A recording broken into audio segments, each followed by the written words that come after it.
Thank you. Good morning. Bonjour, le canastuk, mzenigijek, mdejikas, yegododem. I'm wired here, so I'm not sure where I can move or how I can move, so I'll try not to move too much. I run the risk if I move too much, I might knock somebody out of their chair, so.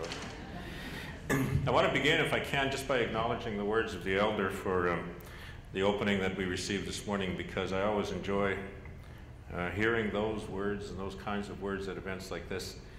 They not only guide us in terms of our thinking, but they also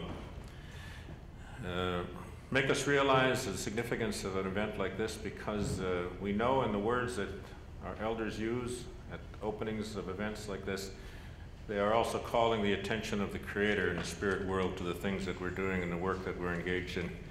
And so I always appreciate knowing that that's being done for us. So I thank you. I thank you for doing that for us. But I also want to acknowledge that,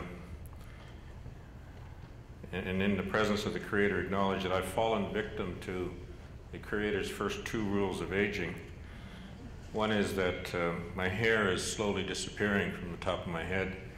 And this is happening, I'm convinced, because the Creator is using his spiritual and mystical forces to force it back into my head and out my ears and my nose.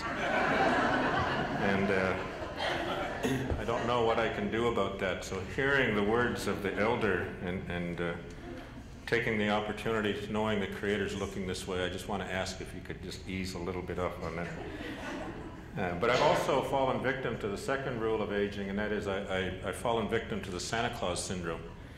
And that is that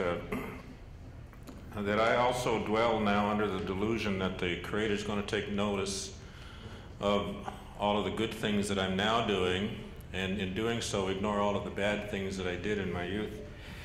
And it's like, as a child, you know, you believe that Santa Claus is going to check his lists twice, but only in the last 30 days before Christmas. So it's a hard thing for us to shake that pattern. I also would like to acknowledge Chief Laforme and through him to all of the original keepers of this territory for allowing us to be here and to make use of this territory. And I'd also like to thank and acknowledge the organizers of this event for having brought it together, because I think that events like this now are timely. They're important, not only for us in terms of our commission, but also in terms of the Canadian public. For the discussion around reconciliation is a discussion that's very important for us to be having as we go forward in the future. And the reason for that is, and I'm so glad to see so many non-Aboriginal people here, because one of the messages that I have put forward through the Commission and on behalf of the Commission in all of the presentations I've done about the importance of reconciliation, the importance of this whole issue of understanding the legacy of residential schools, is to get Canada to understand that this is not an Aboriginal problem.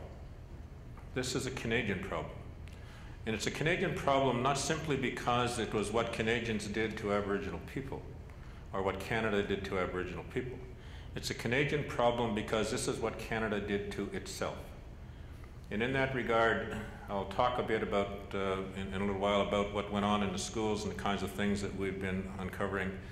But it's important for us to understand that while Indian children in the residential schools were being taught about their inferiority, about the invalidity or the lack of validity of their cultures, about the hopelessness of trying to retain their language, about the heathenism and the paganism and the devil worshipping of their cultures and their traditional practices. And while those Indian children and Métis children and Inuit children were being told that by the teachers in their schools, the very same thing was being taught to non-Aboriginal children in the public school system.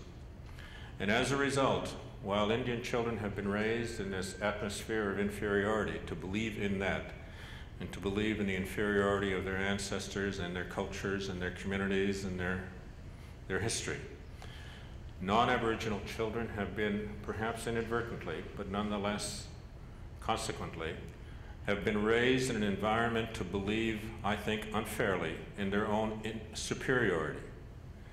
And the result of that is that